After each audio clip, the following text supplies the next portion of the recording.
अस्सलामु अलैकुम वरहमतुल्लाहि वबरकातुह। आज ट्रेनिंग के इस वीडियो में आपका इस्तकबाल है। इस वीडियो में मैं आपके साथ जो हज 2026 को लेके हज कमेटी ऑफ इंडिया की तरफ से जो गाइडलाइंस आई हैं उसको इंशाल्लाह डिटेल में आपको आपके साथ में उसकी इंफॉर्मेशन शेयर करूंगा। तो ये गाइडलाइंस आपको वेबसाइट पे मिल जाएगी। वेबसाइट पे आप जाइए hajcommittee.gov.in। वहाँ पे 2026 में आप हज गाइडलाइंस पे क्लिक करेंगे तो ये जो गाइडलाइंस है ये पूरी ओपन हो जाएगी। तो एक पीडीएफ फाइल है, इसको आप जो है वो डाउनलोड लेके प्रिंट आउट भी ले सकते हो। तो हाँ 2026 है और हिजरी साल जो है वो 1447 है।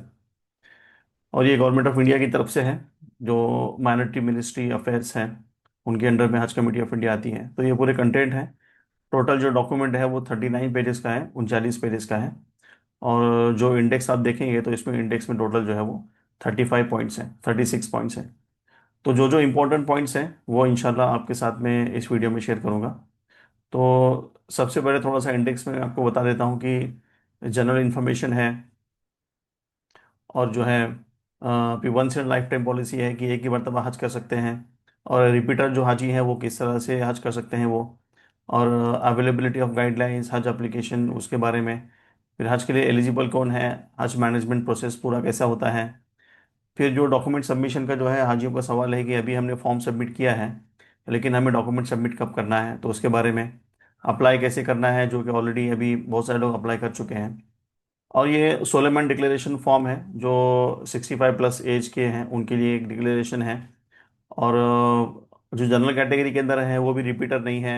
मतलब उनको जो है बेसिकली एक डिक्लेरेशन देना है कि जो जो इन्फॉर्मेशन हमने बताई है वो सही है। और जो रिपीटर हैं खास तौर से उन्हें बताना है कि हम जो है वो वैलिड रिपीटर हैं, महरम के साथ में रिपीटर हैं। हम जो है वो इलीगल या इनवैलिड रिपीटर नहीं है। और ऑर्डर ऑफ प्रायोरिटी पहले एप्लीकेशन के जो वो क्या कहते हैं प्रेफरेंस किसको दिया जाएगा, उस ताल्लुक से जो है वो है। फिर अप्लीकेंट एज अबव 65, जो 65 के ऊपर अप्लीकेंट है उनके लिए इंफॉर्मेशन है। फिर वेट लिस्टिंग के बारे में है। और submission of H F form यानी कि जो हज एप्लीकेशन फॉर्म होता है उसके बारे में। और स्क्रूटनी ऑफ हज application under S H C यानी कि स्टेट हज कमेटी। हज कमेटी दो तरीके से काम करती है, सेंट्रल और स्टेट। फिर कोटा डिस्ट्रीब्यूशन कैसे है, फिर कुर्रा होगा यानी सिलेक्शन होगा, उसमें वेटिंग और कंफर्मेशन आएगा। कुर्रा कैसे होता है, जनरल वेट लिस्टिंग के बारे में है। कैंसलेशन के रूल क्या है वो है। और पेमेंट कैसे करना है वो फिर कैंसलेशन के लिए। और मक्का मदीना में अकोमोडेशन कैसे होगा उस ताल्लुक से है। सिम कार्ड है, अकोमोडेशन चेंज कर सकते हैं नहीं कर सकते। फिर जो है अदाही कुर्बानी है, उस ताल्लुक से है। फिर उसके बाद में जो है वो मेडिकल स्क्रीनिंग है कि मेडिकल टेस्ट कराना होता है। फिर जब हज की फ़्लाइटें शुरू होंगी तो हर एक हाजी को जो है अपना अपना HAT कार्ड चाहिए, यानी हज हेल्थ एंड ट्रेनिंग कार्ड। कि वैक्सीनेशन होगा, फिर उन्होंने ट्रेनिंग लिया है नहीं लिया है वो भी लेना होगा। हज कमेटी कहती है कि हर एक हाजी को 3 ट्रेनिंग सेशन जो है कंडक्ट करना ज़रूरी है। तो अभी ट्रेनर की एप्लीकेशन निकलेंगे तो ट्रेनर की रिस्पॉन्सिबिलिटी है, हज कमेटी ट्रेनर की, कि वो हाजियों को जो है वो ट्रेनिंग दें। और हाजी भी जो है अपने ट्रेनर के टच में रहें, प्रॉपरली ट्रेनिंग अटेंड करें। फिर वो वैक्सीनेशन होगा। फिर उसमें ओरियल पोलियो डोज भी होता है। एम्बार्केशन पॉइंट जहाँ से एयरपोर्ट जाते हैं वो। फिर थोड़ा सा फ्लाइट के बारे में। और ड्यूरेशन कितना होगा हज के ताल्लुक से। फिर जो शॉर्ट हज पैकेट है उसका हाजियों का सवाल है कि पैकेज कितना होगा। तो पैकेज अभी भी बताया गया नहीं है, सिर्फ रूल्स एंड रेगुलेशन बताए हैं। इंतकाल होता है तो क्या करना है हज के सफ़र में। स्टेट हज इंस्पेक्टर यानी कि SHI अभी तक जिसको खादिमुल हुज्जाज कहा जाता था, तो वो कैसे हैं। और पर्सन विद स्पेशल नीड्स यानी जो थोड़े से माजूर किस्म के हैं उनके लिए बैगेज का अलाउंस क्या है। फिर लॉस्ट बैगेज प्रोसीजर, बैगेज गुम जाता है तो क्या करना है। बैंड आइटम्स यानी कि गुटखा जो वाले अलाउड नहीं है वो करें। फिर कैंसलेशन चार्जेस हैं। कैटरिंग सर्विस ये भी जो है वो इस साल नया लॉन्च किया गया है, कैटरिंग सर्विस और 20 डेज पैकेज। तो वो सब चीज़ें हैं। फिर लीगल स्टेटस ऑफ HCOI, फिर ये थोड़े से एनेक्शन हैं। और पासपोर्ट डिक्लेरेशन फॉर्म है। फिर कैंसिल रिक्वेस्ट है, किसी को कैंसिल करना है तो उसका फॉर्म है। फिर पूरे इंपॉर्टेंट कॉन्टैक्ट्स हैं कि जोनल ऑफिसर, स्टेट, हर एक स्टेट के अलग अलग एड्रेसेस वगैरह हैं। तो ये पूरी चीज़ें जो है आपको हज गाइडलाइंस में आपको मिल जाएगी। तो इसको जो है आप अच्छे से एक मरतबा पर्सनल लेवल पे पढ़ लें। तो आपको मैं हाई लेवल पे कौन से पेज पे क्या है वो इंशाल्लाह बता देता हूँ। तो ये प्री फेस यानी कि हज कमेटी है, ऑनलाइन हज एप्लीकेशन है जिसको HAF कहते हैं, हज एप्लीकेशन फॉर्म, HAF। और ये वेबसाइट है hajcommittee.gov.in। और फिर कहा गया कि इंडियन मुस्लिम और physically financially capable of performing हज पिलग्रिम में अप्लाई, यानी जो फिजिकली फाइनेंशियली जो है वो तंदुरुस्त है, माल भी है, सेहत भी अच्छी है, वो लोग अप्लाई कर सकते हैं। और pilgrim must be free from any illness condition that may impair their ability to safely complete the pilgrim, यानी कि कोई ऐसी सीरियस बीमारी ना हो, ओपन हार्ट सर्जरी भी है, नॉर्मल अभी चलते फिरते हैं तो दैट इज ओके, वो अप्लाई कर सकते हैं, लेकिन अपने डॉक्टर से कंसल्ट करके करें। और HA reserve the right to modify the cancel Hajj pilgrim entirely और पार्शली फॉर इंटरनेशनल पिलग्रिम। अभी सऊदी अरेबिया की जो है, यहाँ भी देखिए सऊदी अरब की जो रूल्स एंड रेगुलेशंस होते हैं वो फाइनल होते हैं, उसको मॉडिफाई करना जो है वो किसी के हाथ में नहीं होता है, उसी वही मॉडिफाई करते हैं। और एक मरतबा वहाँ से सर्कुलर आ गया तो उसमें ज़्यादा जो है वो कुछ चेंज की गुंजाइश नहीं होती है, तो ये भी जो है ध्यान में रखें। और final cost of Hajj 2026 will be determined after services contracts and finalise in India and Saudi Arabia, यानी कि फाइनल जो कॉस्ट होगा वो जब एयरलाइंस का टेंडर निकलेगा उसके बाद जो है फाइनलाइज होगा। अभी देखिए ये कॉस्ट, ये जो कंडीशन है ये काफ़ी इंपॉर्टेंट है, जो यहाँ पे बताया गया है नुसुक कार्ड के ताल्लुक से। तो once arriving KSA all pilgrim must carry the Nusuk card issued by KSA upon arrival. जैसे ही हाजी सऊदी में एंटर करते हैं तो उनको नुसुक कार्ड दिया जाएगा, तो उनको जो है वो साथ में रखना, उसको संभालना जो है वो काफ़ी ज़रूरी है। और मीना मुजदलफा अरफात के अंदर जो है वो काफ़ी ज़रूरी है, और इसी से जो है वो लीगल इलीगल हाजी की जो है वो पहचान होती है, तो इससे ज़रूरी है। इसमें और एक बात जो है वो खास ख्याल रखें कि आपको जब वीज़ा इशू होगा, तो अभी लास्ट 2025 में ऐसा हुआ कि जब वीज़ा इशू हुआ तो वीज़ा के ऊपर नाम सही है लेकिन फ़ोटो गलत है, या फिर हाफ नेम सही है हाफ नेम इनकरेक्ट है, तो ऐसे अगर होता है तो आप इमीडिएटली जो है वो हज कमेटी को जो है आप इन्फॉर्म करें, नहीं तो जो है वो आपके नुसुक कार्ड के अंदर प्रॉब्लम होगा। तो इस बात को जो है आप ख्याल रखें। फिर हाँ, अभी कहा गया कि all intending pilgrims are advise for the own interest to download actively use Hajj Suvidha app. ये हज सुविधा ऐप जो है आपको डाउनलोड करना है हज के वक्त जो है इसका आपको काफ़ी फायदा होगा। उसमें जो है बहुत सारे ट्रैकर हैं, किबला है, लॉस्ट बैगेज वगैरह का है, उसमें सब कुछ जो है वो है।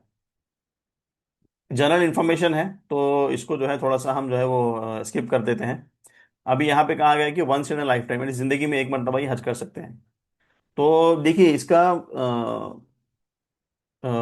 एक अदर साइड ये है कि जिसने हज कमेटी से पहले हज किया है वो तो हज नहीं कर सकता है, प्राइवेट से किया है तो कर सकते हैं, या फिर इंडिया के बाहर रहते थे वहीं पे किसी की प्राइवेट एजेंसी से किया है, अभी हज कमेटी से अप्लाई करना चाहते हैं तो वो भी कर सकते हैं। लेकिन किसी ने हज कमेटी से किया है वापस जो है वो अप्लाई नहीं कर सकते हैं।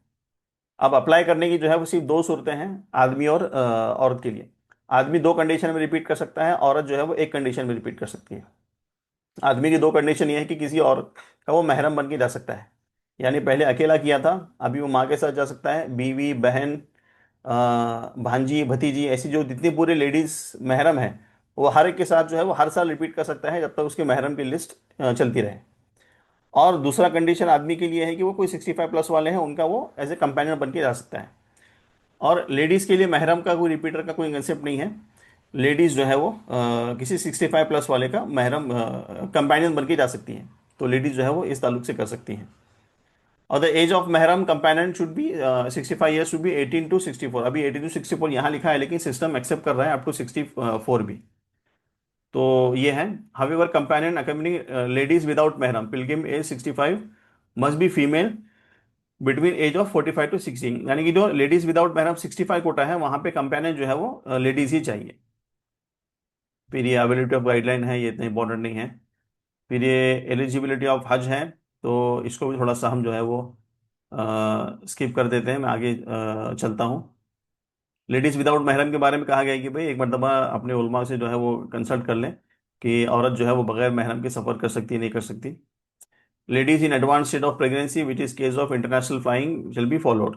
अभी देखिए जो प्रेग्नेंट वोमेन है उनके लिए कहा गया है कि 28 वीक्स तक जो है वो आप इंटरनेशनल ट्रैवल कर सकते हो, यानी कि जब हज की फ्लाइट शुरू हुई तब तक आपकी अगर 28 महीने के पहले हो रहा है, 28 हफ्ते की, तो आप जो है लेडीज ट्रैवल कर सकती हैं। 28 हफ्ते के बाद में हो रहा है तो वो ट्रैवल नहीं कर सकती है। और जो लेडीज प्रेग्नेंट हैं ऑलरेडी अभी से 2-3 महीने हो गए हैं तो बेटर है कि वो अप्लाई ना करें। और children below age due to Saudi guideline, यानी कि 2 साल के पहले, 12 साल के पहले के जो बच्चे हैं वो अप्लाई नहीं कर सकते हैं। और any person whose court court prohibiting travel abroad exist, यानी कि अगर किसी का कोर्ट केस चल रहा है, कोर्ट ने ऑर्डर किया है कि आप इंडिया से बाहर नहीं जा सकते हो, तो ऐसे लोग भी जो है वो अप्लाई नहीं कर सकते हैं। और applicant below age of 18 years except those who have consent of from parents and guardians. तो इसके बारे में एक है। फिर हज मैनेजमेंट प्रोसेस है, उसके बारे में यहाँ पे थोड़ा सा जो है वो बताया गया है। तो आपको पासपोर्ट चाहिए, बैंक अकाउंट चाहिए, कवर हेड का ही बैंक अकाउंट चाहिए, या फिर जो है वो पासबुक चाहिए। और जो कवर हेड का बैंक अकाउंट है, पेमेंट उसी से करना है, ये ज़रूरी नहीं है किसी और से पेमेंट कर सकते हो। और मोबाइल नंबर चाहिए। आप जो है वो, जो मोबाइल नंबर जो हाजी जाने वाले हैं वही मोबाइल नंबर रखें। ऐसा ना हो कि कवर नंबर पे किसी और का मोबाइल नंबर है, वो इंडिया में ही है लेकिन वो हाजी साहब जो है वहाँ पहुँच गए, ऐसा ना हो। आधार कार्ड ज़रूरी नहीं है, कभी एड्रेस वगैरह लगा तो जो है वो लग सकता है। फिर जो है वो सबमिशन ऑफ डॉक्यूमेंट्स है, यानी कि यहाँ पे कहा गया है कि ऑल प्रोविजनली सिलेक्टेड, अभी ये जो क्लॉज है थोड़ा सा ये इंपॉर्टेंट है कि डॉक्यूमेंट सबमिट करने के ताल्लुक से, कि ऑल प्रोविजनली सिलेक्टेड, यानी जिनका सिलेक्शन होता है उनको प्रोविजनली सिलेक्टेड कहते हैं, जब तक उनकी पक्की जो है वो पेमेंट वगैरह नहीं आती, वो कंफर्म नहीं होता है। तो उनको क्या करना है कि self attested passport copy of first and last page, यानी ओरिजिनल पासपोर्ट नहीं देना है, सेल्फ अटेस्टेड पासपोर्ट कॉपी, यानी कि खुद का पासपोर्ट का आप जेरोक्स निकालें, उस पर साइन वगैरह करें, और नीचे पासपोर्ट डिक्लेरेशन फॉर्म होगा वो भी अटैच करके जो है, मेडिकल रिपोर्ट होगा वो भी करना है, फिटनेस सर्टिफिकेट देना है, और जो आपने फर्स्ट पेमेंट किया है वो भी आपको जो है वो देना है within after 1 week of कुर्रा, यानी जब कुर्रा होगा, सिलेक्शन होगा, तो उसके 1 हफ्ते के अंदर देना है। यानी कि आपको इसमें प्रॉपर सर्कुलर आएगा, तो वो सर्कुलर को जो है आप जो है क्या करें, वो आने के बाद जो है इसकी तैयारी करें। तो इसमें याद रहे कि ओरिजिनल पासपोर्ट सबमिट नहीं करना है, जो एनआरआईज हैं वो भी फिलहाल को ध्यान में रखें। ओरिजिनल पासपोर्ट कब सबमिट करना है वो बाद में बताया जाएगा, हो सकता है कि वो जरूरत भी ना पड़े। और ये फॉर्म भरने के लिए क्या क्या जरूरी है वो बताया गया, first last page, cancel page, ये तो शायद ऑलमोस्ट सभी सभी को पता है। Composite of cover 1 family member, एक में से 5 ही आ सकते हैं मैक्सिमम, 1 से लेके 5 तक, अगर 6 7 8 है तो आपको 2 कवर में डिवाइड करना पड़ेगा। फिर कवर नंबर क्या होता है, कवर नंबर एक कंप्यूटर जनरेटेड नंबर होता है, कुर्रा के बाद में ऑटोमेटिकली हर एक को जो है वो असाइन होता है। तो आप कवर नंबर की इंक्वायरी जो है, आप यहाँ वेबसाइट पे नीचे जाके इंक्वायरी सेक्शन है, यहाँ पे डाल के आप कवर नंबर डालेंगे तो आपको जो है वो यहाँ पे हो जाएगा, यहाँ पे आपको जो है वो सिलेक्शन दिखाएगा। फिर नॉमिनी है, नॉमिनी उसको रखिए जो इंडिया में रहने वाला है, हज नहीं करने वाला है, जिसको इमरजेंसी में कांटेक्ट किया जा सके। और यहाँ पे थोड़ा सा जो है वो खर्चे की शीट बताई गई, एक्सपेंडिचर, कि मक्का में अकोमोडेशन का खर्चा कितना होता है, ये सऊदी रियाल के अंदर कहा गया है। फिर अजीजिया, फिर बस ट्रांसपोर्टेशन, मशायर पैकेज, मशायर यानी कि मीना, मुजदलफा और अरफात का। फिर ये फीस, वीज़ा फीस जो है वो 600 रियाल है। ट्रांसपोर्टेशन ये पूरा जो है वो टेबल है। और अदाही अगर जो हज कमेटी से दे रहे हैं उनका जो है वो 720 रियाल है। तो वो ऑलमोस्ट कितना होता है वो 14 15 हज़ार कुछ होता है। तो 720 सार इंटू INR करेंगे तो ये 16,500 रुपये होता है। तो ये है। फिर ये उसके अलावा मिसलेनियस चार्जेस हैं, ये 2,000 रुपये अलग से हैं। तो इसके बारे में बताया गया, applicant are required to mention the correct details on HA form, submission incorrect information may lead to rejection of application for paid amount deposited, यानी जो फॉर्म भर रहे हैं वो सही से एप्लीकेशन, सही से डिटेल दें, कुछ गलत इन्फॉर्मेशन ना दें। Pilgrims are required to submit mention the all correct mobile number HF or enabled HCOI to send necessary information, अगर आपको कांटेक्ट करना पड़ रहा है तो सही से मोबाइल नंबर दें जो कॉल वगैरह उठा सकें। और bank account of person named as cover head is mandatory for submitting हज code. It is advise pilgrim open update bank account to facilitate refunds if any in case of, यानी कि जो आपका बैंक अकाउंट हो उस पर जो है इंटरनेट बैंकिंग चलता हो, IFC कोड वगैरह हो तो जिसमें पैसे आ सके। सोलोमन डिक्लेरेशन है। फिर after provisional selection applicant has to submit self attested passport card of download hard copy of HAF form. तो ओरिजिनल पासपोर्ट सबमिट नहीं करना है, सब जो है वो अभी जेरोक्स ही देने हैं, सेल्फ अटेस्टेड करके, यानी खुद का साइन लगा के। Solemn declaration undertaking for applicant under above 65, ये यहाँ पे दिया हुआ है। ऑर्डर ऑफ प्रायोरिटी है, तो while allotting seat each set the priority will be given to, सबसे पहले जो 65 अबो है उनका सिलेक्शन होगा, यानी डायरेक्ट सिलेक्शन होता है। फिर लेडीज विदाउट महरम का होगा। फिर जनरल बी, अभी यहाँ पे कहा गया है, देखिए general B wait list based on Hajj 2025 waiting list, शायद यहाँ पे हज कमेटी नया लाई है, कि जो 2025 के वेटिंग वाले थे, अगर वो वापस से अप्लाई कर रहे हैं तो हो सकता है कि उनको पहले प्रेफरेंस दिया जाएगा। फिर सबसे लास्ट जो है वो जनरल कैटेगरी है। फिर एप्लीकेशन एज अबव 65, उनके बारे में कहा गया है कि considering the arduous nature of हज pilgrim, the companion is must pilgrim for 65 above. 65 above के ऊपर जो है वो कंपेनियन ज़रूरी है। तो ये उसके बारे में कहा गया है। रिश्ते कौन कौन से चलेंगे? For 65 above, one companion will be allowed who should be immediate relative, name husband, wife, brother, son, sister, ये रिलेशन भी होना चाहिए।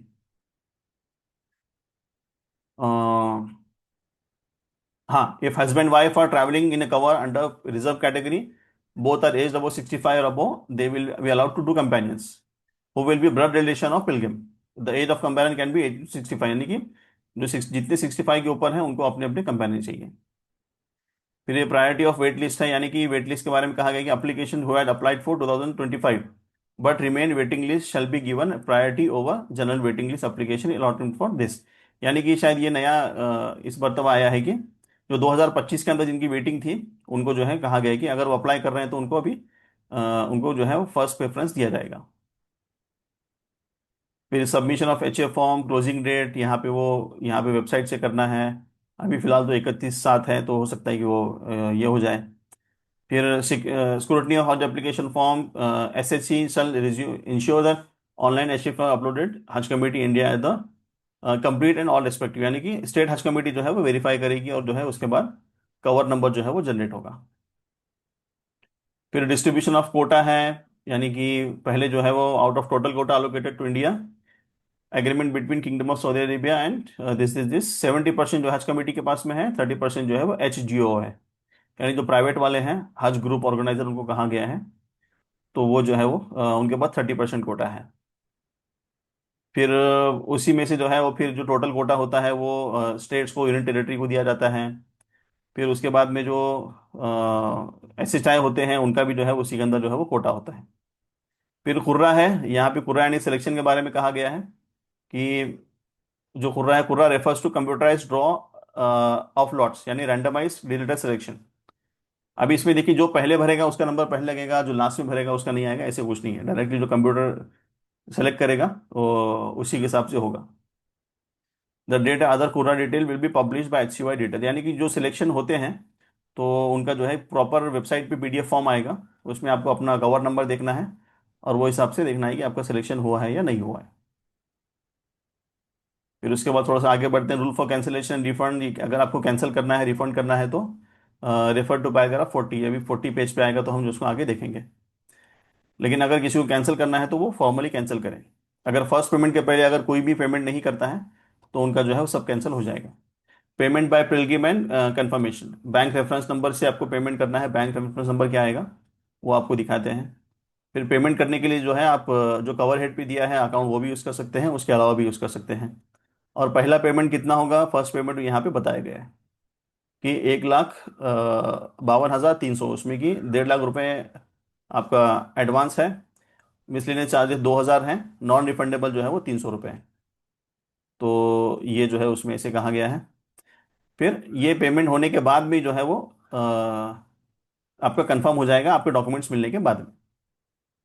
ये जो बैलेंस हज अमाउंट है उसमें जो है वो दो सेक्शन में डिवाइड होगा, second payment, third payment. Second payment भी ऑल ओवर इंडिया सभी का सही रहेगा, सेम रहेगा।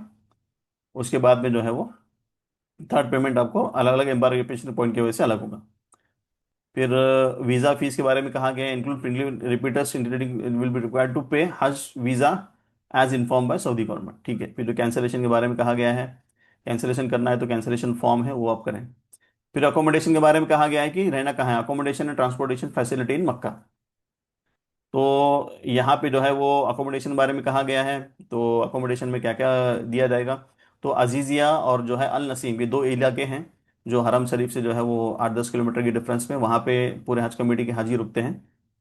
तो यहाँ पे क्या क्या फैसिलिटी दी जाएगी, at least one bed bathroom for 12 pilgrim, तो at least one kitchen for 30 pilgrim, sufficient lift, फिर सफिशिएंट एयर कंडीशन, पानी होगा, मेंटेनेंस होगा, एटलीस्ट वन हारिस, हारिस यानी कि वॉचमैन, वो क्लीनिंग वगैरह करने के लिए वो सब कुछ रहेगा। तो ये सब कुछ है। तो ये पूरी डिटेल जो है आप मेरे वेबसाइट, मेरे चैनल पे जाएंगे तो आपको जो है वो दिखाई देगी। चैनल पे पूरे पूरे वीडियोस वगैरह डाले हुए हैं, तो इसको जो है आप देख सकते हैं। तो ये यहाँ पे शॉर्ट्स वगैरह में भी डाले हैं कि अजीजिया रूम कैसे होता है, तो ये पूरे आप शॉर्ट्स वगैरह देखें, आपको समझ में आएगा। बहुत सारे वीडियोस वगैरह भी चैनल पे आपको दिख जाएंगे। फिर इंटरनेट वाईफाई भी होता है यहाँ पे। देखिए वॉशिंग मशीन जो है वो नहीं होती है, क्या क्या कवर नहीं है, तो वॉशिंग मशीन नहीं होती है। वॉशिंग मशीन का एग्रीमेंट नहीं होता है, कुछ बिल्डिंग में होगी कुछ बिल्डिंग में नहीं होगी। लास्ट ईयर के एक्सपीरियंस के हिसाब से जो है वो अक्सर बिल्डिंग में जो वॉशिंग मशीन थी। अभी अकोमोडेशन इन मदीना जो है वो ये जैसे मक्का के अंदर जो है वो 8-10 किलोमीटर की दूर रहते हैं, 2 बसेस करके जानी होती है। वैसे मदीना में नहीं होता है। मदीना में जो है वो हरम शरीफ से मस्जिद नबी से 200-300 मीटर के अंदर ही होता है। वॉकिंग डिस्टेंस पे रहता है, प्रॉपर होटल्स रहते हैं। उसका अलोकेशन जो है वो वहां पे जाने के बाद ऑन द स्पॉट अलोकेशन होता है। तो इस बात का जो है वो ख्याल रहे। और फिर stay and moments in Mina, Arafat, Muzdalifah, हज, मीना, इसके लिए जो हज के 5 दिन है वो एग्जैक्टली जो है वो क्या कहते हैं, यहाँ पे भी ले जाना सऊदी गवर्नमेंट मोलिम की जिम्मेदारी है। जो मीना के अंदर जो टेंट होते हैं वो थोड़े से जो है वो क्या कहते हैं उसको, जो गद्दे होते हैं वो काफ़ी छोटे होते हैं। तो इसमें जो है जैसे कि वीडियो में बताया गया है कि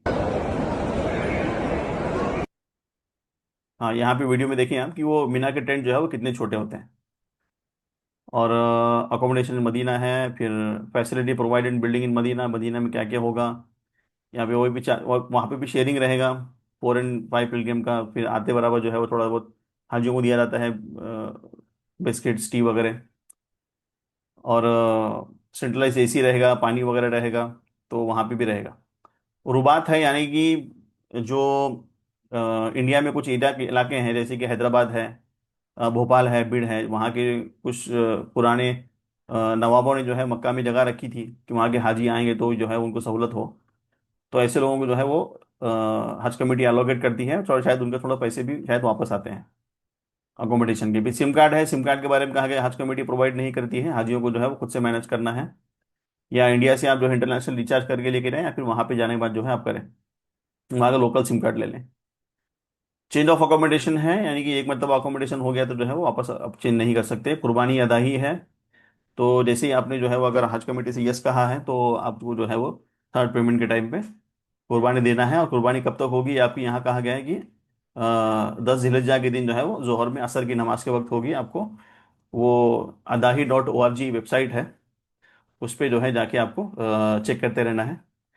जैसे ये adahi.org वेबसाइट है, इस पर आपको जो है वो जाके चेक करना है। ये सऊदी गवर्नमेंट की वेबसाइट है, यहीं से जो है पूरा वो मैनेज होता है। तो मैं आपको रेकमेंड करूंगा कि आप जो है वो हज कमेटी से ही कुर्बानी करें। और यहाँ पे क्लियर कट लिखा हुआ है कि बहुत सारे इसमें फ्रॉड्स वगैरह भी होते हैं, तो इनका थोड़ा जो है आप जो है वो ध्यान रखें। फिर medical screening and fitness certificate है, तो वो एक फॉर्मेट आएगा वेबसाइट पे, उसको फॉलो करके जो है वो मेडिकल सर्टिफिकेट वगैरह करना है। फिर हेल्थ एंड ट्रेनिंग कार्ड है, तो ये भी आपको जो है वो मैनेज करना है। फिर वैक्सीनेशन सर्टिफिकेट भी आपको जो है ये हज के जाते वक्त लगेगी, ओरल लेना है। फिर एम्बार्केशन पॉइंट है, यानी कि जहाँ जहाँ से जो है वो फ्लाइटें जाएंगी, तो फॉर्म भरते वक्त आपको जो है वो 2 पॉइंट सेलेक्ट करने हैं। और जो पहला सेलेक्ट करेंगे ज़्यादा चांसेस है कि आपको वहीं से जो है आपको क्या कहते हैं एयरपोर्ट मिलेगा। और एक मरतबा सेलेक्ट हो गया तो आप जो है वो चेंज नहीं कर सकते। तो इसमें टेबल में बताया गया है कि कौन से एयरपोर्ट से जो है वो कितना कितना होगा। जैसे कि अहमदाबाद से जो है वो 3,24,000 है। फिर और एयर फेयर जो है वो ऑलमोस्ट इतना था, 2025 के ताल्लुक से बताया गया है। सबसे कम जो है मुंबई से था, 3,19,000 रुपये। और सब में ज़्यादा जो है वो गया से था। तो ये फ्लाइट अलॉटमेंट है, फ्लाइट अलॉटमेंट जो है वो सबसे लास्ट में होता है। उसके बाद ही जो है वो थर्ड पेमेंट का जो चार्जेस है वो निकलते हैं। और फ्लाइट शेड्यूल है, और कमेंसमेंट ऑफ फ्लाइट है। तो यहाँ पे देखिए ये कहा गया है कि फ्लाइटें शुरू कब से हो रही हैं। तो पहली फ्लाइट जो है वो 18 अप्रैल से शुरू होगी, 19 मई तक जाएगी। फिर रिटर्न फ्लाइट, जो पहली रिटर्न फ्लाइट होगी वो 1 जून से शुरू होगी और 30 जून तक जाएगी। तो ये यहाँ से पहली और लास्ट फ्लाइट के बारे में कहा गया है। अभी इसी के अंदर जो है वो अभी तक सिलेक्शन हाजियों को सिर्फ फर्स्ट फ्लाइट लास्ट फ्लाइट का ही था। इन बिटवीन सिलेक्शन पॉसिबल नहीं था, लेकिन इस मरतबा हर साल जो है हज कमेटी ट्राई करती है कि हाजियों को उनका सिलेक्शन का ऑप्शन दिया जाए। वो नहीं होता है, लेकिन हो सकता है कि इस मरतबा वो दिया जाए। और फ्लाइटें जो है वो शुरू की फ्लाइटें जो है वो मदीना जाएंगी, वापसी में जिद्दा होगा। और जो थोड़ी बीच बीच की आखिरी की फ्लाइट है जिद्दा जाएंगी, उनकी वापसी जो है वो मदीना से होगी। ड्यूरेशन ऑफ स्टे कितना होगा, टोटल स्टे जो है वो 35 से 45 दिन का होगा। किसको कम मिलेगा, किसको ज़्यादा मिलेगा। और यहाँ पे एक नया जो है हज कमिटी ने इस मरतबा लाया है, वो शॉर्ट पैकेज के ताल्लुक से है। तो इसमें जो है वो हाजियों के बहुत सारे सवाल हैं कि शॉर्ट पैकेज जो है वो 20 दिन का होगा। उसमें 2 से 3 दिन मदीना के होंगे, बाकी पूरे दिन जो है मक्का के होंगे। उसमें 10,000 का कोटा है, इसमें भी पूरा होगा। अगर ज़्यादा एप्लीकेशन आते हैं तो इसके अंदर भी वेटिंग जाएगी। कॉस्ट अभी तक पता नहीं है, लेकिन इतना कहा गया है कि जो नॉर्मल कॉस्ट है उससे थोड़ा सा इस पर ज़्यादा ही रहेगा। और इसी भी 7 एयरपोर्ट से है, दिल्ली, मुंबई, बेंगलोर, चेन्नई, हैदराबाद, कोचीन, अहमदाबाद। इन्हीं तीनों की वजह से रहे। यहाँ पे कहा गया cost of short packet will be higher than normal Hajj packet. उसकी वजह क्या है वो पता नहीं है। तो इन केस ऑफ डेथ, अगर किसी का डेथ इंतकाल होता है वहाँ पे, तो आप जो है वो जो स्टेट हज इंस्पेक्टर है उनको अप्लाई करें, उनको इन्फॉर्म करें। SHI, स्टेट हज इंस्पेक्टर। तो 150 हाजियों पे जो है वो एक इंस्पेक्टर होता है, जो आपकी जो है थोड़ा सा, क्या कहते हैं उसको, आपके साथ जो है वो आप उसको कांटेक्ट कर सकते हो कुछ भी इमरजेंसी वगैरह में। बैगेज कितना होगा, देखिए बैगेज यहाँ पे 2 सूटकेस 20 kg के ईच।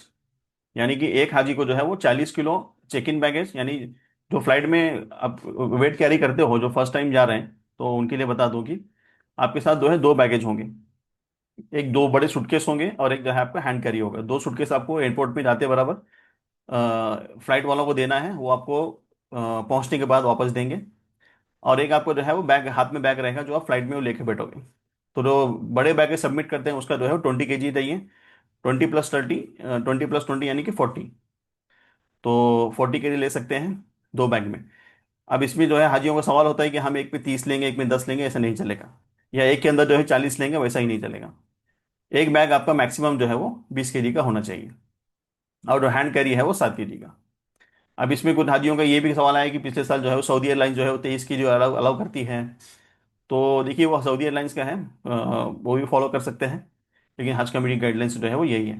जमजम जो है वो कहा गया है कि जमजम जो है वो पिलग्रिम जो है वो कैरी ना करें अपने साथ में। इंडिया आने के बाद जो है वो जो इंडिया के एयरपोर्ट होंगे वहाँ पे हर एक हाजी को 5-5 लीटर का दिया जाएगा। लॉस्ट बैगेज है, तो लॉस्ट बैगेज के ताल्लुक से जो है वो कहा गया है कि before handing baggage check in pilgrim advise to obtain tags. तो इसके ऊपर जो है हज हाउस के अंदर आपको टैग्स वगैरह मिलते हैं, वो आपको टैग वगैरह जो है प्रॉपर लगाने हैं। और स्टिकर भी अपने हर एक बैगेज पे लगाने हैं, ताकि कहीं अगर गुम जाता है तो वो कॉन्टैक्ट नंबर वगैरह से जो है उनको कैरी कर सकते हैं। बैंड जो आइटम्स है उसमें केरोसिन वगैरह अलाउड नहीं है। खसखस जो है वो अलाउड नहीं है वहाँ पर। फिर जो है वो जो लिक्विड, जो तेल वाले आइटम है, जो कुकिंग ऑयल वगैरह है वो अलाउड नहीं है। फिर जो है वो गुटखा वगैरह अलाउड नहीं है। तो जो गुटखा वाले हाजी हैं वो थोड़ा ध्यान रखें, उसको छोड़ ही दें। यहाँ वहाँ से जो है वो उसकी ये ना करें कि हमें गुटखा खाना है, वैसे भी कोई अच्छी चीज़ नहीं है। और फिर रिफंड के ताल्लुक से कहा गया है कि कब से कब तक रिफंड करेंगे तो आपका जो है वो कितना होगा। यानी 30 सितंबर तक करते हैं तो इतना इतना जो है आपको टोटल रिडक्शन 5,000 होगा। उससे ज़्यादा करते हैं तो 10,000 होगा। उसके आगे करते हैं तो इसे अमाउंट जो है बढ़ती जाएगी। तो अब कब से कब तक आप कैंसिल कर रहे हो, आपके पैसे कितने कटेंगे एक हाजी के हिसाब से, तो वो जो है आप टेबल में एक मरतबा देख लो। इंतकाल वगैरह होता है तो वो एक अलग बात है, यहाँ पे कहा गया है। केटरिंग सर्विस है, केटरिंग सर्विस भी जो है वो इस मरतबा फर्स्ट लॉन्च की गई है। तो जिन्होंने फॉर्म भरते वक्त जो है यस कहा है तो उनको जो है वो केटरिंग सर्विस दी जाएगी। और उसका अमाउंट कितना है वो भी अभी तक पता नहीं है। फिर लीगल स्टेटस ऑफ HCOI, यहाँ पे थोड़ा बहुत जो है नॉर्मल डॉक्यूमेंटेशन है। और उसके बाद में जो है यहाँ पे सोलेमन डिक्लेरेशन है, जो आपको बताना है कि जो जो आपने इन्फॉर्मेशन भरी गई यहाँ पे, लेडीज़ विदाउट महरम जनरल कैटेगरी, कि आप जो है आज पहली बार कर रहे हो, आप रिपीटर नहीं हो, उस ताल्लुक से है। फिर यहाँ पे 2-3 डिक्लेरेशंस हैं। और फिर जो है वो उसके बाद में जो है पासपोर्ट डिक्लेरेशन, यानी कि जब आप डॉक्यूमेंट सबमिट करोगे फर्स्ट पेमेंट के बाद में, आपको ये पूरा फिल करना है। प्रिंट आउट लेना है, जितने आपके कवर के अंदर हाजी हैं हर एक का नाम आएगा, डेट ऑफ बर्थ आएगी, सब कुछ आएगा। और इसके साथ में आपको आपका सेल्फ अटेस्टेड यानी जेरोक्स लेके उस पर साइन करके हज कमेटी ऑफ इंडिया की स्टेट, आपकी जो कैंसिल जो स्टेट ऑफिस है उनको पहुंचाना है। जैसे कि महाराष्ट्र की मुंबई में है, कर्नाटक की बेंगलोर वगैरह में है, वो पहुंचाना है। कैंसिलेशन फॉर्म है, यानी जितने कैंसिल हो रहे हैं तो उनका जो है यहाँ पे आपको ये करना है। इसी एक कवर के अंदर 5 है, एक कैंसिल हो रहा है तो वो एक का नाम यहाँ पे लिखना है, कवर वगैरह लिखना है तो पूरा करना है। अगर कवर हेड ही कैंसिल हो रहा है तो बताना है कि हमारा दूसरा कवर हेड जो है मेल ये रहेगा। और लास्ट में जो है वो कॉन्टैक्ट डिटेल्स ऑफ जोन्स हैं, यानी कि जोन 1 के अंदर ये स्टेट आते हैं, दिल्ली, चंडीगढ़, हरियाणा। जोन 2 के अंदर जो है बिहार, झारखंड, उत्तर प्रदेश। जोन 3 के अंदर आंध्र प्रदेश। जोन 4 के अंदर उनके यहाँ पे जो है वो कॉन्टैक्ट एड्रेस दिए हुए हैं, ईमेल एड्रेस भी दिए हुए हैं। और ये जो है कॉन्टैक्ट नंबर है, ईमेल एड्रेस वगैरह है। उसके बाद में जो है जितने भी स्टेट हैं इंडिया की और स्टेट और यूनियन टेरिटरी, हर एक के एड्रेसेस हैं और हर एक के कॉन्टैक्ट नंबर, ईमेल एड्रेस वगैरह, यानी ये जो आपको डॉक्यूमेंट्स भेजने हैं स्टेट हज कमेटी को, उनके एड्रेस आपको यहाँ से मिलेंगे।